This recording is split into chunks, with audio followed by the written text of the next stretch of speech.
hit start recording. Alrighty. So welcome to the quiet reading zone. Oh, the quiet reading Because zone. we're back in the library. Back at it again. Yeah. We have neighbors, and we're probably going to piss them off. Time to wake up the neighbor. whatever we're doing is clearly more important. Maybe. Yes. But welcome to another installment of the Cine-Scoots podcast.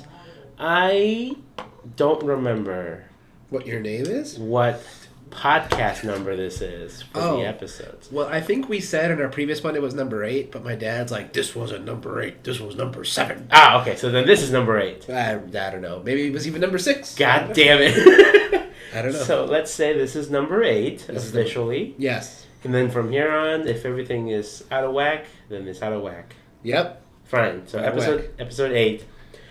Today we're talking about the new sensation that's rocking the nation. That caused me to compromise my own morals. Ooh, yes. We saw Top Gun Maverick. So before we talk about the movie, what are your compromised morals, Thano? I am usually fine with separating the art from the artist. You're not? Usually, Okay. except for one human being. I'll see Jared Leto movies. I'll make fun of him. I'll see Ezra Miller movies. I'll make fun of him. But Will Smith movies? I'll see Will Smith movies. I'll make fun of him.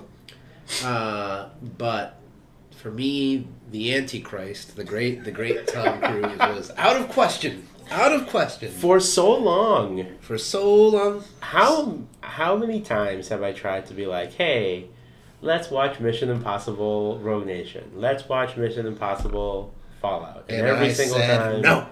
Every single time. I was like, but dude, this thing is so good. I'm sure it's great. I'm sure it's great. But, so what was it about this movie that made you go, maybe? To steal your line, jets are cool. Jets are cool. Jets are cool. You know, I mean, I saw it in the theaters. He's like, real F-18s, real flying. I'm like, all right, that's kind of dope. And then I had never seen the original. I had only seen the Halloween costume, so I wanted to know what all the fuss was all about. Yeah. So I was excited to see. Not only was I excited to see Top Gun Maverick, and compromise my own moral compass, but we saw it on a Thursday night. Mm-hmm. I was excited on the Monday of that week. I was like, this is going to be an awesome week. It's the last week of school, but I'm seeing Top Gun on this Thursday night. Yeah. You know, Yeah. that warms my heart in a weird way. Yeah. So this, I don't know if you saw on the document that I sent you.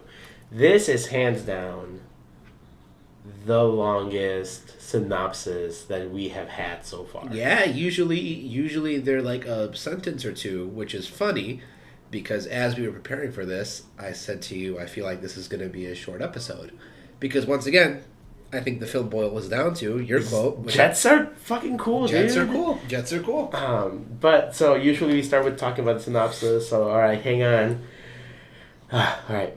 After more than 30 years of service as one of the Navy's top aviators, Pete Maverick Mitchell is where he belongs, pushing the envelope as a courageous test pilot and dodging the advancement in rank that would ground him when he finds himself training a detachment of Top Gun graduates for a specialized mission, the likes of which no living pilot has ever seen. Maverick encounters Lieutenant Bradley Bradshaw, call sign Rooster, the son of Maverick's late friend, and radar interceptor officer Lieutenant Nick Bradshaw, aka Goose. Facing an uncertain future and confronting the ghost of his past, Maverick is drawn into a confrontation of his own deepest fears, culminating in a mission that demands the ultimate sacrifice from those who will be chosen to fly it. Way to go, Shakespeare. Oh my God. What a soliloquy. So, that's more than this plot deserves. And I'm not shitting on the plot, but I'm just saying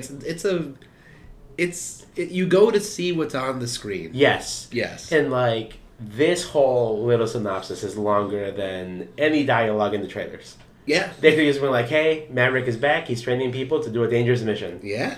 One of them is his former partner's son. Yep. The end. The end. Like, that's all you need going into this. So just from the beginning of this movie, you can tell, like, it starts with a very unnecessary, like, Call back to that opening. not just that, but like, so yes, but like, there is zero reason for that at the beginning. I feel like you could start that movie with like Maverick just hanging out of his hangar and doing his thing, and then maybe later on when he goes into like a thing, you can get like the whole masturbatory like. Yeah, but if it's so to me, as a newly christened Top Gun expert, I think if any movie deserves the right to circle jerk itself with nostalgia, it's Top Gun. And you know, I guess that's true. But my main concern when that scene came up was, oh, is this gonna be just another like military propaganda piece? And to a certain extent, it is. Mm-hmm. But I feel like it does a good job at not just being that. Yes. Like you. It's very palatable. Yes. It's very palatable military propaganda. In the sense that I would say, A, jets are cool. Jets are cool. But then B, also, it's not... I would say it's not a super nationalistic movie. Yes. Yeah. Yeah, there's enough in there to kind of make you go, oh, maybe some people in here are kind of shitty. Right. Which, you know, I feel like in the last, well, you haven't seen it, but like in the original movie, like there is some of that. Like the character of Maverick does kind of have his own agenda that goes against what a lot of like the military training would be.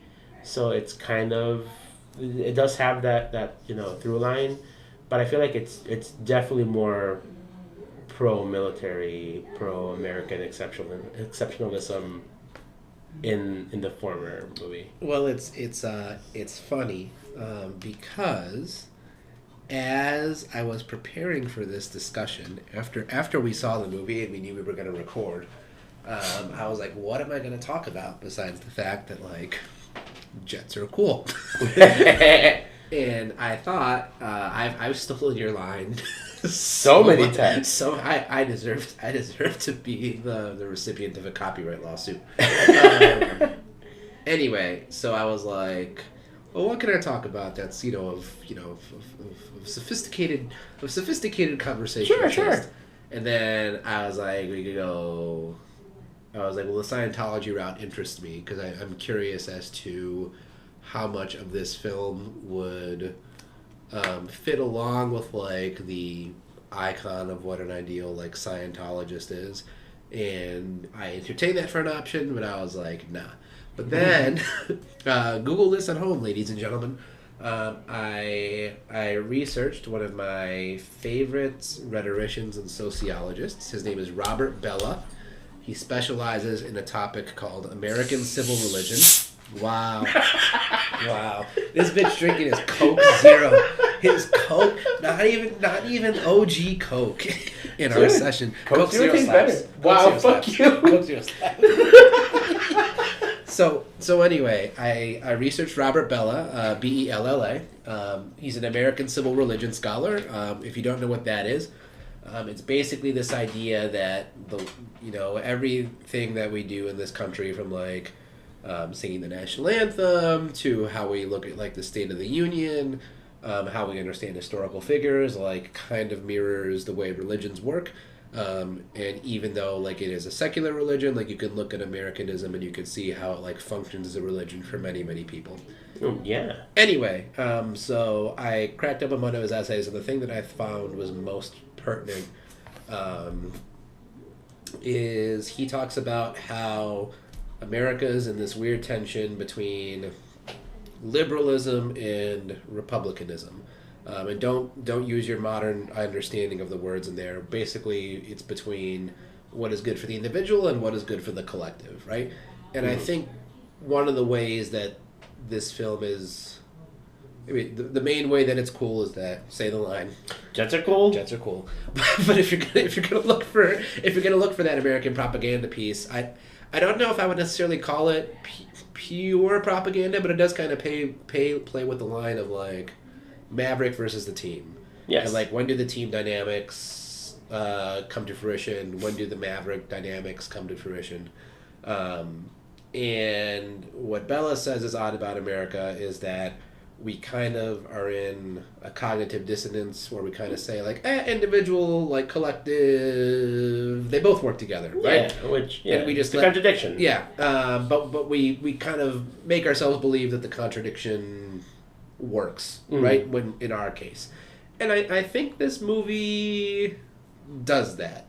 I think this is most evident. We can talk about this later in my Jeopardy producer scene. I think this is where like that moment clicks for me. But I think this movie best reflects the way we kind of look at individual needs versus collective needs. Yeah. In these United States. Yeah. Not those United States. Not those. These United not States. the Mexican United States. Not the Mexican United States. Which I was shook by that. Not all the dirty states south of the Mason-Dixon line. Yeah. Looking at you, Tennessee. So I feel like as far as the movie structure goes, like without getting into like a lot of details, like this movie follows a very straight 3-act structure. God bless. Right? You have your beginning, you introduce all your characters, which, yes, having 12 individual pilots show up. Yeah. It's a lot of characters. But in a way, I kind of wish we would have gotten more from some of them. There are some that I did not catch until my last viewing. I didn't know there was an Asian chick. There was another girl? Yeah, right? Yeah. There is another girl. Let's see. I liked Halo. Oh, no. Halo. Lieutenant Callie Halo Bassett. Oh. She flies with, I believe, Yale. I liked the main girl. The main girl's cool. I forget her name. Phoenix. Phoenix. I liked Phoenix a lot, yeah. And it does a good job. So you are introduced to all of them. You know that they all know each other. Even though these are all top graduates from their class, I think the implication is they didn't all graduate together, because then that wouldn't make sense. You can't be the top graduate if you're all together. Except in America, maybe. I don't know. I don't know. That's not really explained, right? Yeah. But it also does a really good job at introducing that there is a mission, which is a difference from the original Top Gun. Yeah. The original Top Gun is just they're graduating, they're going through this program. Yes, there is a dogfight at the end, but a lot of the movie just revolves around like the training of it. Hogwarts. Basically, yes. Like, it's just like at the very end of the movie, like, hey, these guys might be Russians, let's go fuck with them. Yeah. And then there's a dogfight, and like that's the end of the movie. But like this movie, what I really liked about it is like from the very beginning they go, hey, we have a mission. This mission is gonna suck. Right. You are gonna train them. And what a mission. What a mission. What a well-designed fictional mission. And you know what? I've heard this being compared to this so much. It's basically the trench run in Star Wars. In Star Wars. Yeah. And while I feel like a lot of people are using it like as a way to like detract from it, no, elevate. That shit, like... Elevate. That shit's exciting. The fact that you're able to basically recreate the trench run in non-science fiction, and then still do so where, like, yes, I look at now and I'm like, yeah, that's definitely impossible, but like my suspension of disbelief was kept at like a minimum. And I think what helps is the way that in Act 2, the whole training sequence of it goes, where they are telling you this is borderline impossible. Yeah. But it takes someone with like a real skill to do this.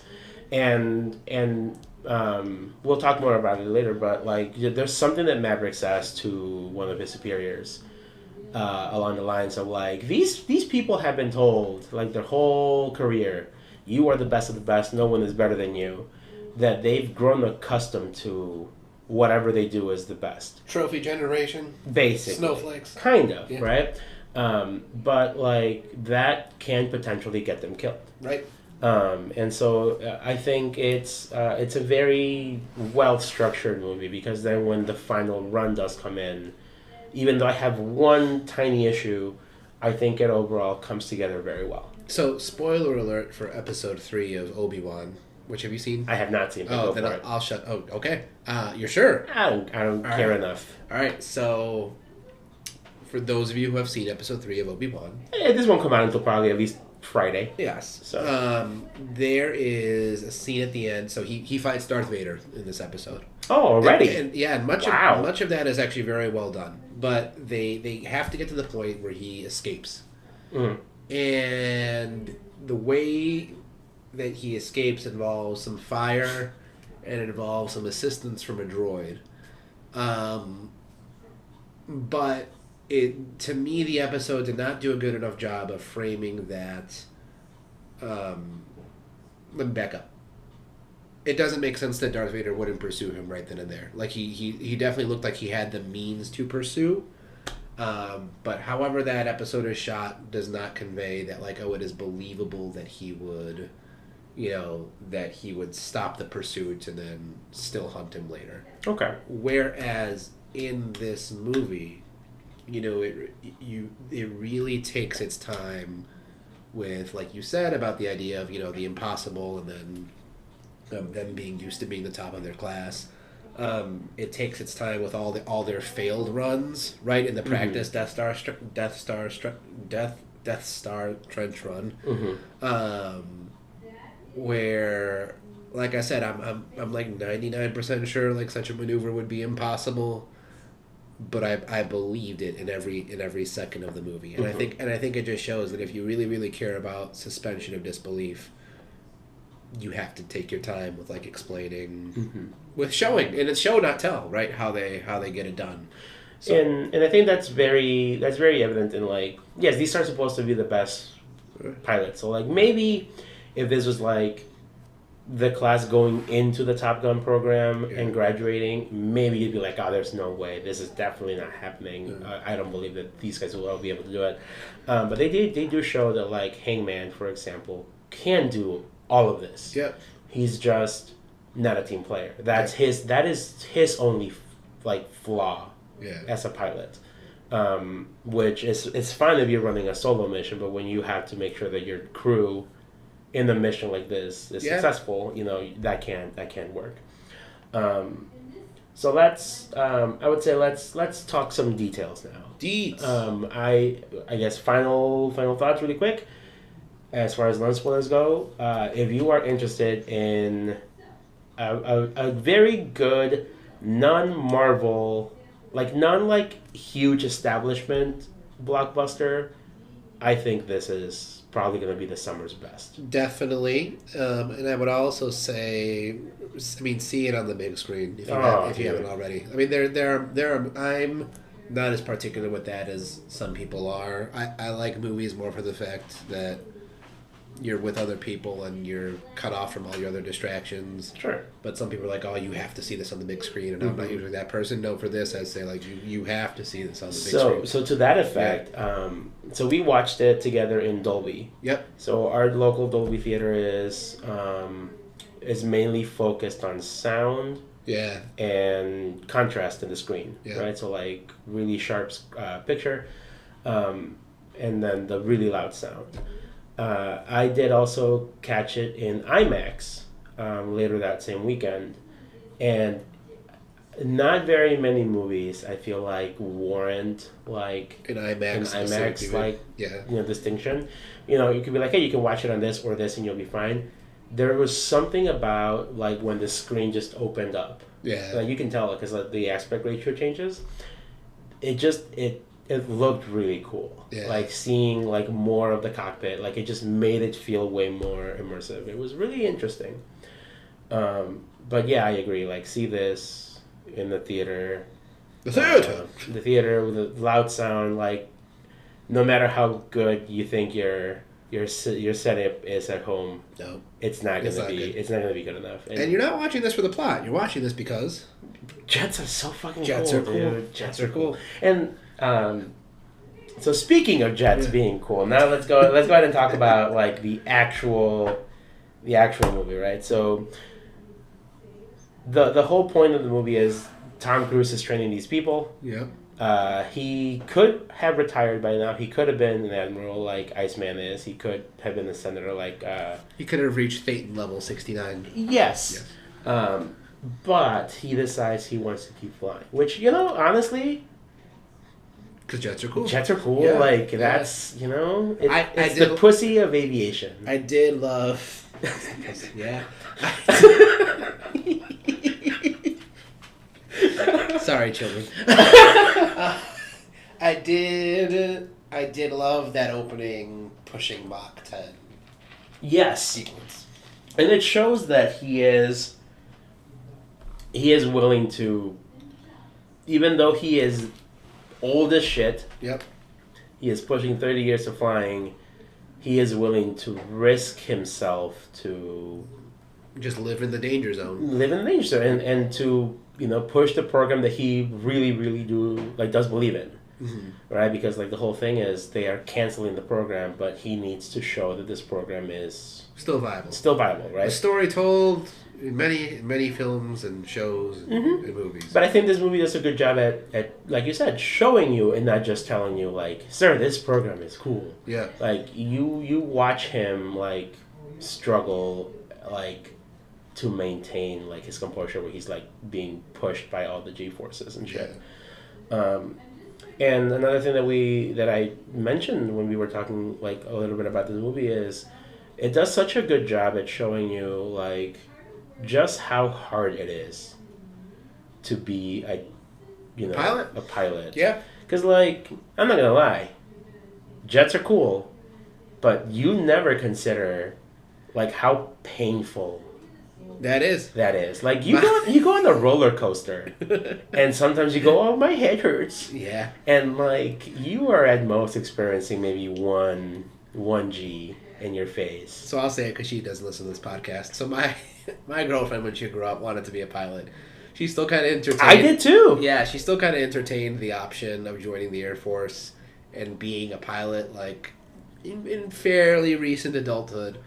And she has Crohn's. She'll admit that she's disabled. And I'm in my head, as per your contact image. Not in my outward. I say I think this is not a practical fit for you at this time in life. She's gonna be 29 in October, right? Sure. Yeah. Spry, but not pilot spry. Not pilot. As I was watching this movie, I was like, there's no way. This girl's uncomfy when it's under 65 degrees. Ain't no motherfucking pilot happening right now. Exactly. But yeah, it's strenuous. It does you never consider how much gravity impacts your body because we live in a constant, right? Yeah. Very rarely does our perception of gravity shift. Right. So when he's talking about hey, you're climbing, you're going up this super steep climb at the end of the run, you're gonna have 10 G's worth of force pushing. You're gonna be about 2,000 pounds. I know I joke that I want the big vampire mommy from Resident Evil to step on me. Well, that's two big vampire mommies. Holy shit, dude! Yeah. Vampire mommy is not 2,000 pounds. No. Your mommy's about 2,000 pounds. Oh, you son of a bitch. But it's all that part of that stake building because they could have just not said it. Yeah. And they don't have to. Right. When you are watching the actors say their lines and I don't know how much you saw about the way they made the movie. They were flying. They were the ones directing the camera. Yeah. To the point where they wouldn't know how the take went until they landed. Yeah. And that could be an hour or longer. And if something went wrong, guess what? You're going back up and doing it again. It's a very strenuous. And you can tell by them just trying to give the direction to their wingman, they're straining to get through some of the sentences. The spirit of this movie is really the opposite of everyone's critiques of the prequels when they were out for Star Wars. In terms of the CGI, right? It's all CGI. It's sterile. It doesn't look real. Sure. This is, this is love of craft and love of doing it And in reality, right? And so here's where I will always kind of push back on you a little bit on Tom Cruise. He's great. He's a great actor. He is. He might be a terrible person. Yeah. I don't know him, so I cannot fully 100% with certainty say he is a piece of shit. Yeah. His religion is insane. His religion is insane. And he is a piece of shit. Watch Go Unclear. But he is dedicated to... This movie made me hate him more because I was like, I just want to love him, right? Because he's got that smile.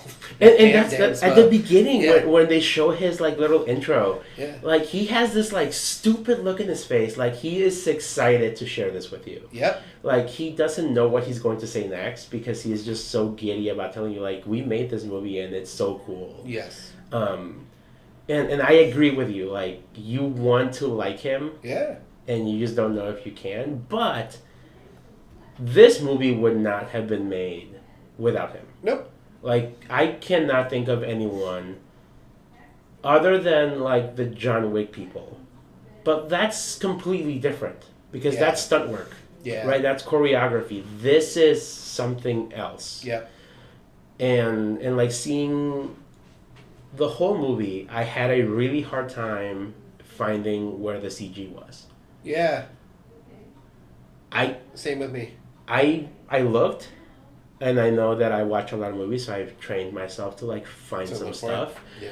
But like other than maybe when things get shot down, and obviously you have to like you take 2 shots and you mix them together, you use some VFX to like blend it. It was really hard for me to be like, this is fake. Oh no, nope, this is probably really getting hit by something and whatever. Yeah. Even things that just seem simple, like so they're doing the run, they're training on how to hit the target, and the one pilot passes out, right? And then after that, like they have the bird strike, which is like super like silly to think about. It's a thing. It does a really good job at like showing like just how dangerous a flock of birds can be. When you're up there. I think it's also a testament to like you care specifically about like some of the characters more than others. So here's a question for you. Sure. Let's say you were able to recreate this movie and it would visually look exactly as it does now. Mm-hmm. Except it's largely CG and it's produced as many non-Top Gun fighter pilot movies might be produced. What benefit do we as an audience have of still preserving this craft of actors directing themselves, real jets, Mm-hmm. How do we still benefit from the authenticity of something like this? It's the argument of CG art versus real art. Mm-hmm. So I don't know if you've seen the trends of like I cannot remember the name of the software, but like Google has a new software that you feed it a line, right? Yeah. You say I want a raccoon riding a motorcycle in Times Square and it's raining. Yeah. And it will give you hundreds, if not more, versions of this in different art styles, different techniques. Yeah. And people go, this is going to replace artists. Yeah. Some of them are photorealistic, which is kind of stupid to think about a raccoon riding a motorcycle in Times Square and it's raining, right? But I think it's the authenticity of it. Yeah. There is something that hits different about the authenticity, right? And it's, I think, the knowing of the craft. Yes. Right? Like, you can probably show someone this movie and not show them any of the behind the scenes, and they go, oh yeah, this was in a soundstage and it looks really cool. Right. But I think if you like show them like, look at all the work that went behind into this, I think it just elevates just a smidge, I think. Yes, I think it does a couple things. Number one, and this is not to shit on CG artists because that is an art. It's amazing what you can do with CG in and of itself, and that takes work and money. Yeah. So the this kind of does just like what the plot of this movie does for appreciating the art of being a pilot. The production of this movie does the same for appreciating the art of acting. Yeah. Because we've talked about this before, not on this podcast, I don't think, but there are very few Billboard named actors now, as comparison to probably before we were, You mean movie stars? movie stars, right? And the cliche is Tom Cruise is probably one of the last. Like I'll see a Ryan Reynolds movie because Ryan Reynolds. I feel like The Rock. The Rock's name alone is a big draw. Yeah, The Rock. Tom Cruise. Tom Cruise. And not just because we can't just include because they're hot. Like I'll see. Yeah. There's difference for like me wanting to see it because people are like physically attractive. Mm-hmm. That might be it. But I mean, it's a problem with a lot of not just acting in the arts, but I mean many professions. We often we think, oh, I could do that, right? Mm-hmm. And like, yes, you could if you put in the 10,000 hours of getting good at it, right? So this, I mean, I think one thing that this kind of reminds me is that they're, to really be good at this stuff, you have to put in the time. And those same people who put in the time, like, in this, because even though Tom Cruise is one of these last big movie star names, there are plenty of people who are just as talented, as he, but they're like, when they're not in movies, they're putting on their time at like the local Broadway production, right? Sure. Because that's where their passion is, and you just get a whole different, view of what acting is and how much work it takes to get yourself in that. Mm-hmm. So props to them for fulfilling the grind, keeping that shit. Yeah. So you were saying, like, how does this movie make it different, right? So like how you appreciate the making of the movie, and it's also the type of movie, right? Yeah. Like I feel like Top Gun, a movie about jets. Yeah. You can do it practically. Yeah. Right? Like there really is. Yes, you could make the argument for the need of CG. Right. I mean, there's other movies that are about jets that are not as good and they're full of CG. Yep. But it's because you can do it practically that I think it works, right? Like a Marvel movie, you cannot make it. You cannot do that. You cannot. You have a weird purple giant guy. Yeah. It's not going to look great. You can't do Avatar practical. You can't do Avatar. It would look silly. Yeah. You need that technology, right? So it's different applications. And so going into, for me, the thing that really stands out for me is the last act of the movie. Yeah. The actual running of the mission. After Maverick realizes, maybe I should try being a good teacher for once. Yeah. And instead of just modeling, right? As I feel like as teachers, that to us is like, well, yeah, you can't tell a kid, hey, solve this problem without at least giving them an example of how to do it. Stupid. Fuck the bears, right? Yeah. So like, once he teaches them, I kind of wish we would have gotten some, maybe one or two scenes of after like he teaches them how to do it, of them actually doing it, like post mastery montage. Yes. Yeah. Right. But to be fair, I guess that also would take out a little bit of the win from the final run. So perhaps, this to me this dovetails kind of with my main critique of the movie, and it's not the romance, it's the fact that like these other cast members are not real characters for the most part. Like they're very one-dimensional. Yes. I feel for the most part. And but I mean I don't like their interactions aren't that memorable. And I think there's movies that have. I think there I can't think of any right now, but there's been other one-off action movies that have done a better job of building the team than for sure this movie did. So to your point about like a post like Tom Cruise modeling the mission run and then showing them like accomplishing it, I would love that, especially if it helped build those team dynamics. And that's the thing, right? Yeah. So they have that scene where they're playing football. Yeah. Which, it's the obligatory Top Gun, Excellent. Shirtless sports scene. We need more exploitation. Yes. Yeah. I think the movie did a good job at doing it in a way that didn't seem smutty. No, it was fine. If it was smutty, I wouldn't have a problem. Even if it was, right? Yeah. No issue. But that was the beginning of them showing that these guys are beginning to be a team. Yeah. So I feel like having Maverick show them how to do it, having them work together in that team, and then showing them growing as a team would have been nice to then make the ending hit hard of being like, yeah, they can make it. Yeah.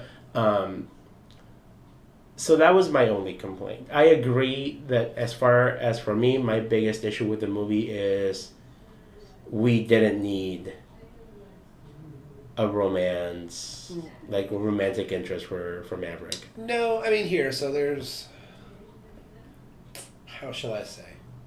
So when I look back on this movie in X amount of years, right, I'm not going to remember the bad characterization, right? I'm going to remember the fact that jets are cool. Jets are cool. Right?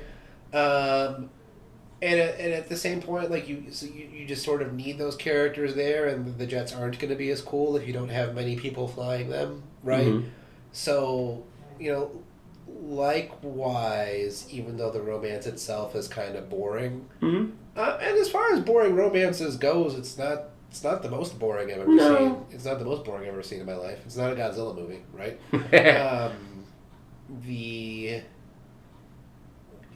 I like having that beat there. I like having the girl.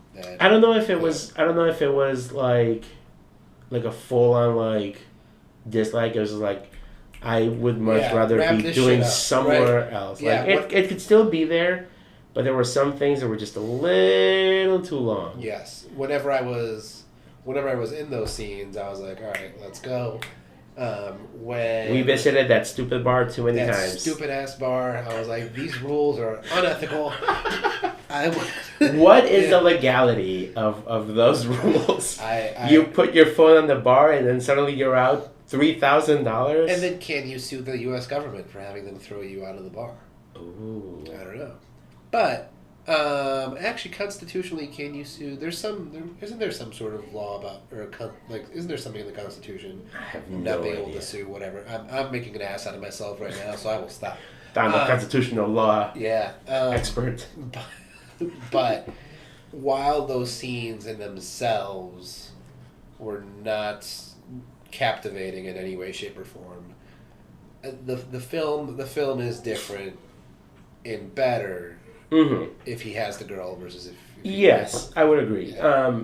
I mean, like I said, it's like my one real issue that I have. Yeah. It's not enough for me to lower this movie at all. Yeah.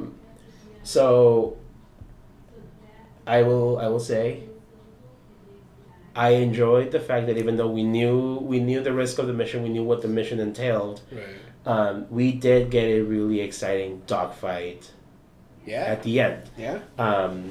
We knew the mission was doable because they've run it, Maverick ran it, but it's the end, the dodging the missiles, dodging the Raptors. Yes. Which if you didn't see me at home, which you didn't. No. Our millions of fans are listening to this. They're not watching. I was doing one of these things where I was holding my finger up and being like, I got a point that reminds me of. So, other than the fact that they foreshadow dogfights a few times. Yes. Right. I could have. To me, this movie is the anti-Django, where Django is infamous for having that last act. That insane out of nowhere last act. That's not necessary. I could have gone through the whole mission, and if the movie just ended there and it was a success, I would have been happy. Like they did enough there where the coda of the dogfight and then the getting back wasn't necessary. So that's where it parallels Django, but it just works. It works. It works so well that's that's where it's like it's foil. Exactly. It adds the extra part, and it succeeds with it. It's also the idea of going back to the Star Wars thing.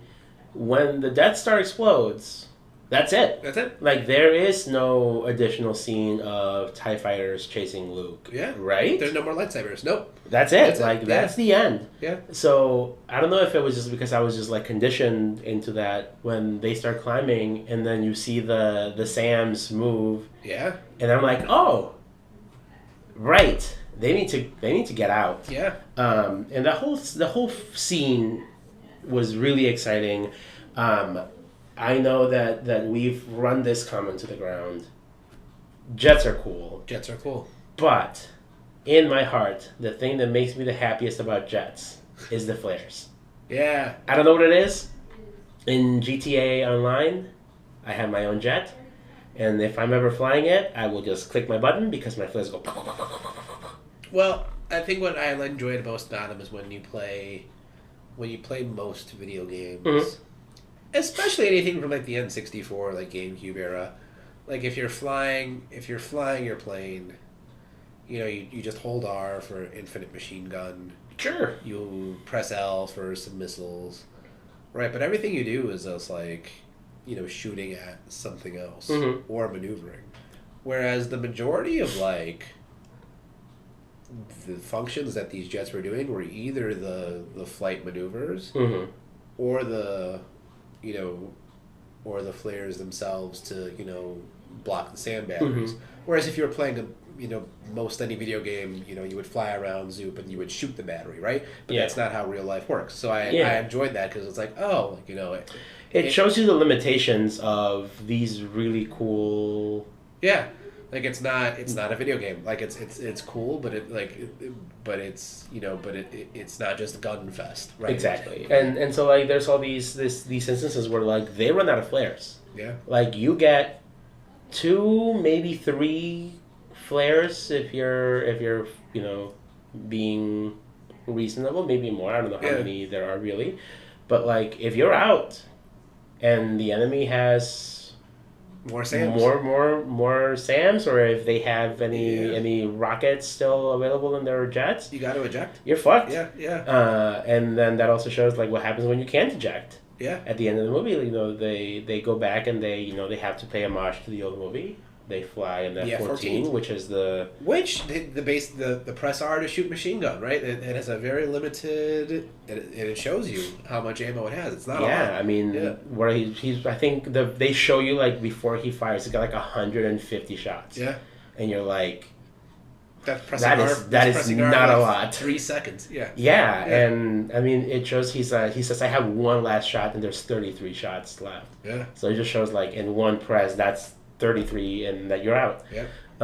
It does a really just awesome job at the whole whole last 40-ish minutes of just keeping you on your toes. But before we wrap up, I have 2 questions. Yes. Who has the most punchable face and why is it Hangman? So it's definitely Hangman. It's definitely Hangman. Hangman is simultaneous beefcake, and he's got that smirk, and he's always just equally satisfied with everything he's done, and his satisfaction is only met by his disparagement of others, and that's just every expression. Now here's the thing. Tom Cruise's punchable face is surpassed by Miles Teller's, and that is surpassed by Hangman. I was not aware that you disliked Miles Teller's face. I like Miles Teller. I love the movie Whiplash. Sure. But I do think he has a punchable face. Really? More so in this movie. I think beefing anybody... It's the mustache. It's the mustache. Because I don't think he has that much of a punchable face. Even in Whiplash, I might punch him in the face. And I like him. I do actually very much like him as an actor, but I think his face is kind of punchable. Sure. So, but I think any of these 3 in their own movie could take the crown as most punchable face. So bravo to casting for. There is something that you kind of you see. I think his name is like Glenn Powell. Yeah. I think the actor, but you see him and you go, he's really good looking, but I just want to put a skate right in between his face. Yeah. But props to these actors by getting all of them are able to just sort of like ooze charisma, which is hard to do with their face, with their body movements. Not so much dialogue, right? And yes. I mean, that's kind of what you want your fly boys to be. You want them to be. And if you think about it, like when you're shooting action of them interacting with each other with half of their face covered with an oxygen mask, there is a lot of acting that's just on the eyes. Right. And I think they overall all do a really good job. I know we haven't talked much about her, but Phoenix, I think, is really... Yeah. She oozes that, like, tough girl attitude. But still feminine. Yes. So, to that point, without going into the caricature that I feel like Michelle Rodriguez often falls under. Yeah. Where you go, oh, you're just acting like a dude character, right? That just happens to be played by a woman, right? You're not letting like your own personality come through, and I feel like she did a really good job. And my second question was to you, who was the best character, and why is it Bob? I really like Phoenix, but Bob is one of the characters that I was worried about when they first introduced him, because I was like, oh, he's adorable. I hope they don't kill him. He is Gus from Recess if he had a glow up. Is Gus the one with the really skinny one? Blonde hair. Dad's in the military, yeah, and with the glasses. Okay, I was not a Recess kid, so... Fair enough. I'm just basing off like vague memory.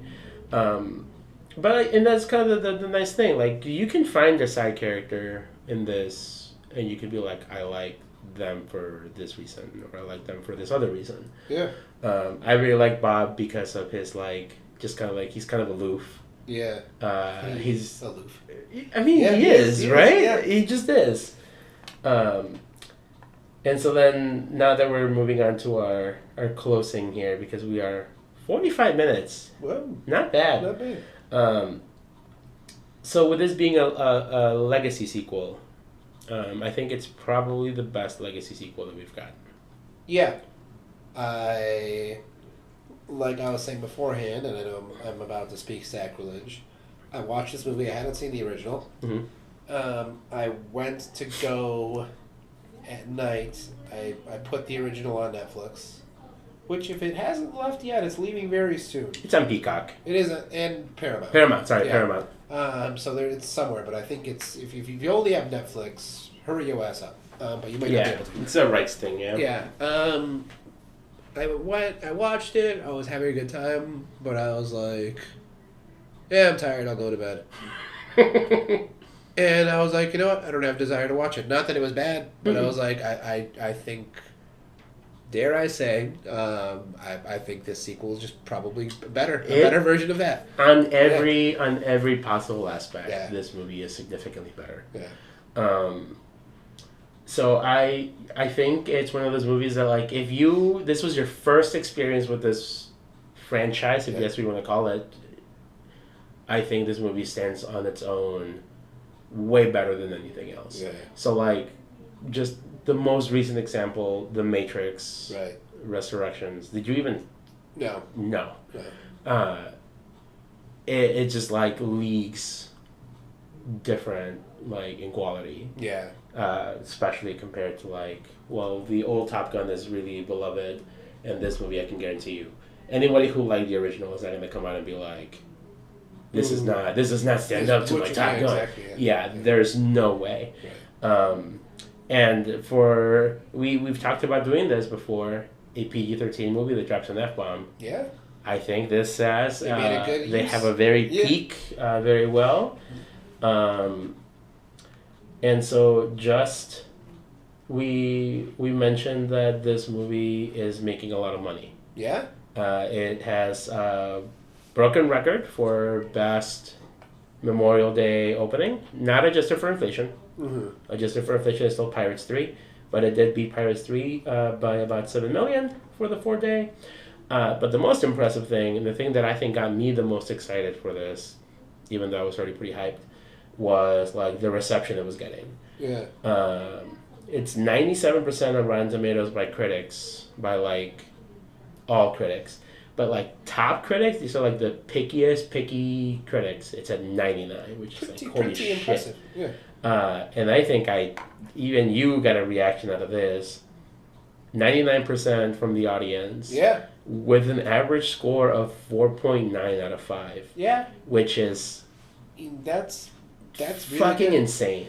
Yeah, this movie evaded pretty much all franchise controversy. Which maybe there wasn't even much grounds to have it unless you just totally The only controversy this movie really had was that Tom Cruise was adamant. Yeah. This needs to release in theaters. This is not going to release while the pandemic is happening. If it costs us money, it costs us money. Yeah. And honestly, if that's the biggest controversy you have going on, I think your movie's pretty good. Yep. At least from a production standpoint. I don't know, man. This is honestly in the running, probably. I know it's 4 weeks into summer movie season. Well, I'm looking at my AMC app just to see what's out now. Sure. So it's Downton Abbey, Strange, Mm-hmm. Bad Guys, the animated movie, Men, Firestarter, Secrets of Dumbledore, which is that on HBO Max? It just came out on Monday or something like that. I was like, I could watch this shit here, not in the theater. Yeah. I didn't even, okay.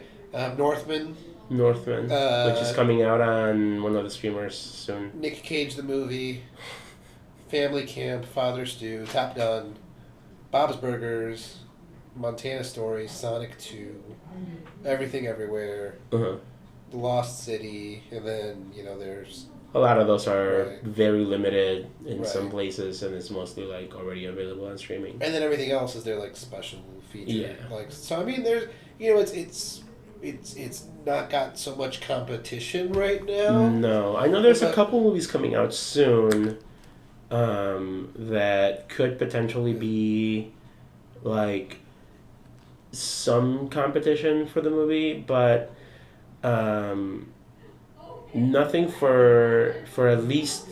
I don't think there's anything coming out this weekend. Yeah. That I feel like could people are gonna flock to. Exactly. Yeah. I think the only thing that could potentially get in the way is, why am I blanking on this? It's coming out the 10th. Jurassic World. Oh shit! That's this year. That's coming out in like on the 10th. Top Gun's gonna be better than that. Oh. Yeah. Absolutely. Yeah. I feel like while I might enjoy, I'm gonna enjoy it. I'm not gonna not enjoy a dinosaur movie. Because much like Jets, dinosaurs are cool. Dinosaurs are cool.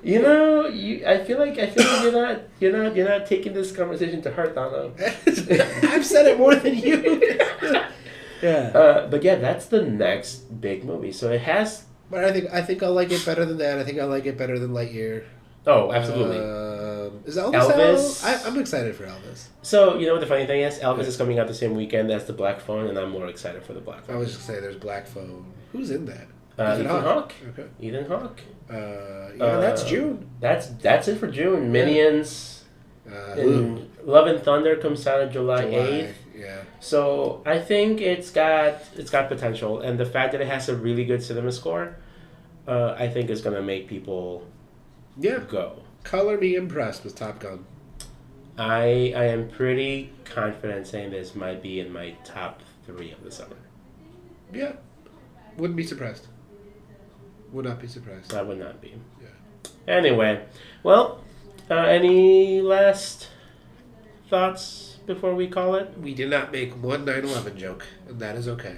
You know what? There doesn't need to be one. There doesn't need to be there one. Doesn't need to be one. Yeah.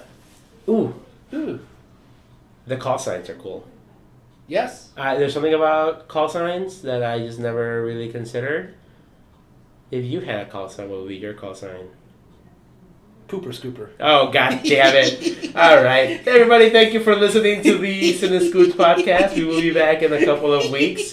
We'll probably be covering... probably Jurassic World might be our next one. Yeah. But we will be back soon with... Our summer project. Our summer project. Which I think we record next week, right? I think so. All right. I think so. So we'll be back soon with our first our first installment of our How I Met Your Mother summer. How I Met Your Mother summer. Hell yeah. Yeah. All right, everybody. Well, you can follow us at the Cine-Scoots on Twitter. I am Javier. I am Thana. And Jets are fucking cool. Jets are fucking Jets cool. are fucking cool. Bye. Bye.